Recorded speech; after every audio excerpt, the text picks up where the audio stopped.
Hi అండి, అందరికీ నమస్కారం. ఈ వీడియోలో మనం కోలార్ మార్కెట్లో ఈ రోజు ఇప్పటివరకు జరిగినటువంటి వేలంపాట ప్రకారం రేట్ల విషయానికి వస్తే గనక మొదట నాటి కాయలు 10 కేజీల బాక్స్ 50 రూపాయల నుండి ప్రారంభమై క్వాలిటీని బట్టి 180, 200, 220 రూపాయల వరకు టాప్ రేట్లు అనేది పడిందండి. ఇప్పటివరకు జరిగినటువంటి యాక్షన్ ప్రకారం టాప్ రేటు 220 రూపాయలు.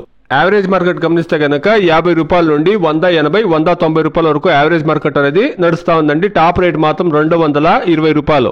ಕೋಲಾರ್ ಮಾರ್ಕೆಟ್ ಅಲ್ಲಿ ಇವಾಗ ತನಕ ನಡೆದಂತ ಆಕ್ಷನ್ ನಾಟಿಕಾಯಿ 15 ಕೆಜಿ ಬಾಕ್ಸ್ 50 ರೂಪಾಯಿಂದ ಹಿಡಿದು 200, 220 ರೂಪಾಯಿ ತನಕ ಟಾಪ್ ರೇಟ್ ಅನ್ನೋದು ಹೋಗಿದೆ. ಆವರೇಜ್ ಮಾರ್ಕೆಟ್ ನೋಡೋದಾದ್ರೆ 50 ರೂಪಾಯಿಂದ ಹಿಡಿದು 160, 170 ರೂಪಾಯಿ ತನಕ ಆವರೇಜ್ ಮಾರ್ಕೆಟ್ ಅನ್ನೋದು ಹೋಗಿದೆ. ಕೋಲಾರ್ ಮಾರ್ಕೆಟ್ இப்போது நடந்த காலத்தில் நாடு தக்காளி 15 கிலோ கொண்ட பாக்ஸ் 50 ரூபாய் இருந்து 220 ரூபாய் வரைக்கும் டாப் ரேட் போயிருக்குங்க. ஆவரேஜ் மார்க்கெட் பாத்தீங்கன்னா 50 ரூபாய் இருந்து 170, 180 ரூபாய் வரைக்கும் ஆவரேஜ் மார்க்கெட் ரன் ஆயிட்டு இருக்குங்க. Today as of now 15 kilo boxes desi tomatoes in Kolar market 50 rupees to 220 rupees top and top. Average market is 50 rupees to 160, 170 rupees average market. ఇదండి ఈ రోజు కోలార్ మార్కెట్ లో ఇప్పటివరకు ఉండేటువంటి టమాటో రేట్లు. ఇంకా చాలా మండీల్లో యాక్షన్ జరగాలి కాబట్టి క్వాలిటీ కాయలు వస్తే కన్నా టాప్ రేట్లు ఇంక్రీజ్ అయ్యే ఛాన్సెస్ అనేది ఉంటుందండి. Please subscribe my channel, please like the video, please share my video to others. Thank you very much.